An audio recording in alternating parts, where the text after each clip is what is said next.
बागकाम करताना सर्वात मोठी चूक काय असते माहिती आहे का? मी सर्व काही करतो पण रिझल्ट येत नाही. याचं मुख्य कारण काय? तुम्ही सर्व झाडांना एकच पद्धत वापरता. खत असो, प्रूनिंग असो, पाणी असो आणि बरंच काही. जसं आपण सर्व वयोगटातल्या मुलांना, बायकांना, पुरुषांना एकाच आजारावर एकच प्रकारे ट्रीटमेंट देतो का?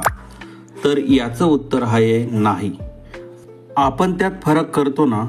मग एकच पद्धत सर्व झाडांना कशी चालेल? एकच पद्धत सर्व ठिकाणी फुलणाऱ्या बागेला स्थळ काळानुसार कशी चालेल? खरं बागकाम म्हणजे काय? हवा, पाणी, माती, कुंडी, झाडांचा स्वभाव, त्यांचे आजार, त्यावरती उपाय, अशा अनंत गोष्टी असतात.